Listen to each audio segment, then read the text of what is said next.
Driver को इजाज़त दीजिए कि एक और जनाब एक बार फिर अफ़गानिस्तान से जो पाकिस्तानी तालिबान जेलों से रिहा हुए, उन्होंने सीज़ फायर ख़त्म की, पाकिस्तान पर हमले शुरू करे। और ये जो फिर एक बार कहूँगा, हमारे वज़ारत ख़ारजा के बाबू, हमारे ख़ास तौर पर वज़ीर ख़ारजा और दीगर जो फैसिलिटेट कर रहे थे, खुराक भिजवा रहे थे, आटा भिजवा रहे थे, ट्रांसपोर्ट दे रहे थे, रास्ते खोल रहे थे, उन्हें ये नज़र नहीं आया कि इसी रास्ते तालिबान ने हमारे सिक्योरिटी फोर्सेस के लोगों को शहीद किया। पोलियो वर्कर बेचारी मासूम, उनको शहीद किया। इस पर गुफ्तगू करेंगे, ब्रेक के बाद हमारे साथ रहिएगा।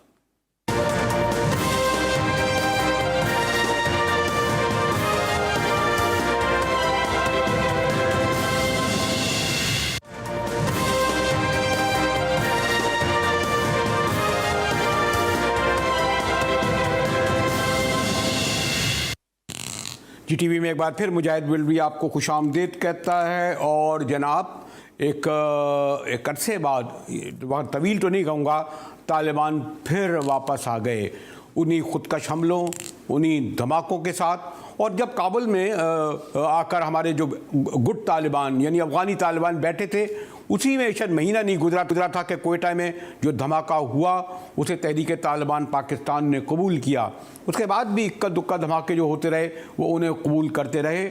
और अब तो उन्होंने गुज़िश्ता रोज़ ऐलान किया कि जी हमने सीज़ फायर ख़त्म कर दी। और उसके बाद जनाब पोलियो वर्कर पर हमला किया गया। बेचारे मासूम पोलियो वर्कर, आम लोग, ये जो हमारे वजारतें, मैंने फिर कहूँगा कि जो हमारे फॉरेन मिनिस्टर साहब हैं, हमारी वजारत ख़ारजा हैं, हमारे प्राइम मिनिस्टर हैं, यानी सारी दुनिया में वेस्टर्न मीडिया के सामने उन्हें डिफेंड करते हुए नज़र आते हैं कि जनाब वो बेहतर हो गए, वो अच्छे हो गए, उनकी मदद की जाए। अफ़गानिस्तान की मदद नहीं गई तो क्या किया जाएगा। और बदकिस्मती की बात यह है कि अफ़गानिस्तान ने न सिर्फ ये कि पाकिस्तानी तालिबान को सैकड़ों की तादाद में रिहा किया, बल्कि उनके तर्जुमान, उनके अमीर नूरुल्लाह, वो अब काबुल में बैठे हुए पाकिस्तान के ख़िलाफ़ न सिर्फ हरदताई कर रहे हैं, बल्कि जो हमले किए गए गुज़िश्ता 2 रोज़ में उसे इन्होंने कबूल भी किया।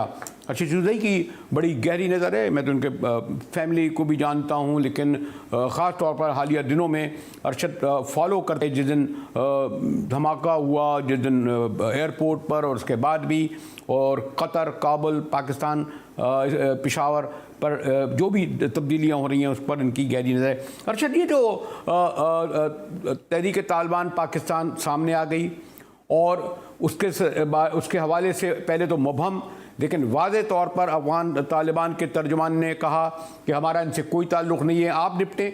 लेकिन वो तो बैठे तो काबुल में हैं। अगर कोई इस्लामाबाद में बैठकर यहाँ पर कोई तहरीक, कोई तंजीम बयान दे अगर अफ़गान तालिबान के बारे में और उसे प्रोटेक्शन दी जाए सरकारी तौर पर, तो फिर क्या कहा जाएगा। लगता तो ऐसा ही है ना कि उनको तहफ़्फ़ुज़ हासिल है, उन्हें सरपरस्ती हासिल है। शायद मैंने कोई लफ्ज़ बहुत ही एक्यूरेट और ज़रा सख्त इस्तेमाल कर लिया। आप क्या कहते हैं अरशद?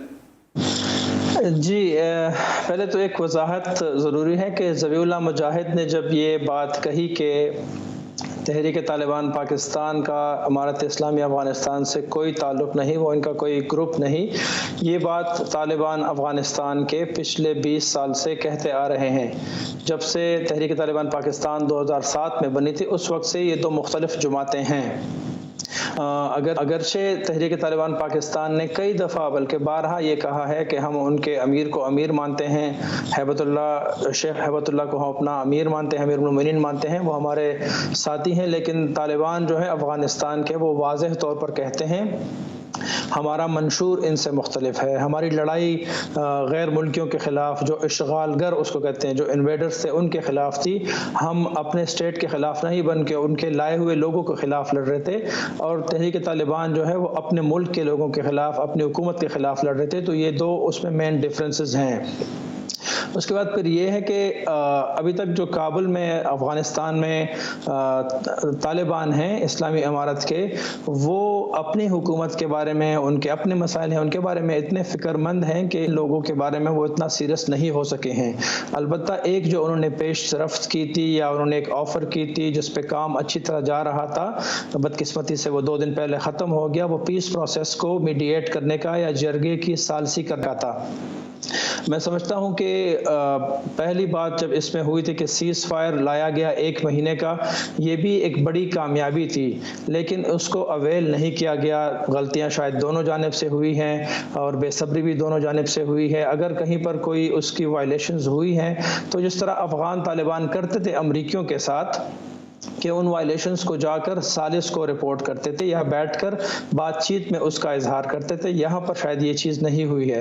अब अगर हम ये समझते हैं कि तालिबान, अफ़गान तालिबान पाकिस्तानी तालिबान को तहफ़्फ़ुज़ दे रहे हैं, तो शायद ये बात सही नहीं है। मेरा नहीं लेकिन है। एक और परसेप्शन है अरशद, एक और परसेप्शन ये है कि इस वक्त अफगानिस्तान माशी तौर पर जो सूरत हाल है तबाहकुन वो आप खुद देख चुके हैं, उनके पास तनख्वाहें देने के पैसे नहीं हैं। और ये जो अशरफ गनी के दौर के जो गालिबन कहते हैं कि जो सिक्योरिटी फोर्सेस के लोग थे जिन्हें घर भी मिलता था, तनख्वाह भी मिलती थी, वर्दियाँ भी मिलती थी, ये हज़ारों की तादाद बेरोज़गार हो गए। जबकि ये जो पाकिस्तानी तालिबान बैठे हैं, हम काफ़ी अर्से सुन रहे हैं कि इनको बाहर से बड़ी तादाद में पैसे मिलते हैं। और कोई कहते जी 3 से 4 हज़ार, मुझे कोई इस्लामाबाद के मुतबर बता रहे थे कि सो कॉल्ड कहूँगा मैं पाकिस्तानी तालिबान अब इस वक्त नूरुल्लाह के ज़ेर नगी हैं।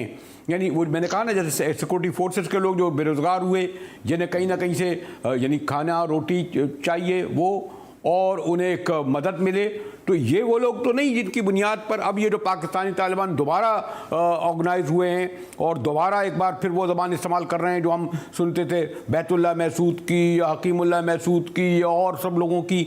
अरशद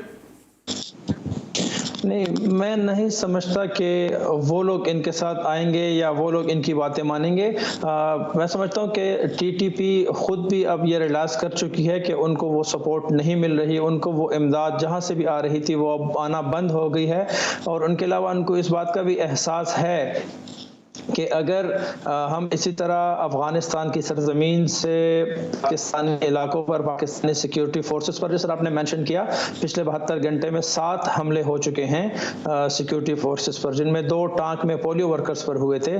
तो अगर इस तरह के हमले जारी रहेंगे तो टीटीपी को भी ये अंदाज़ा है कि पाकिस्तान के पास हक है कि वो अफ़गान तालिबान से इसका शिकवा करें, इसका गिला करें कि ये आप दोहा एग्रीमेंट की वायलेशन कर रहे हैं और इसके आपको इसके फिर नुकसानात या तकलीफ बहुत मिल सकती है।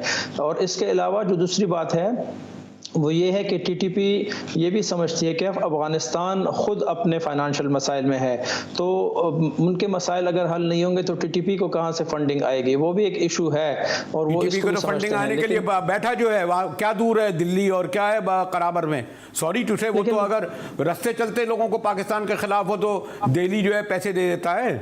आप तो मुझे ज़्यादा जानते हैं सर। वो चैनल्स बड़ी हद तक बंद हो चुके हैं। ये कैसे इसे हम कैसे यकीन कर लें कि वो चैनल बंद हो गया है? हिंदुस्तान तो हर जगह वहाँ डालेगा जहाँ पाकिस्तान पर हमला होगा। देखिए, पहली बात तो यह है कि पहले जिस तरीके से या जिन तरीके से होते थे, जिनके हाथों होते थे, वो एनडीएस अब उनके हाथ में नहीं रही। अब वो चैनल्स, वो पैसे डायरेक्ट आना बंद हो गए हैं। अब बॉर्डर्स तालिबान के कंट्रोल में हैं। जो ये शक का इजहार किया जा रहा था कि ईरान के रास्ते ये पैसे आते थे, वो रास्ता भी बंद हो गया है। शुमाली इत्तेहाद को जहाँ जहाँ से पैसे मिलते थे वो चीज़ें अब सब बंद हो गई हैं। तालिबान उनको बंद करने की कोशिश कर रहे हैं।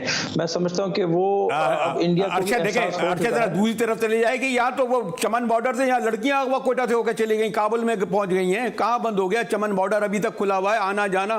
कितना हंगामा हो रहा है कोयटा में। मैंने ये तो एक अलग मौजूद से हटकर है, लेकिन ये भी तो एक मिसाल है, ये थी पिछले हफ्ते की।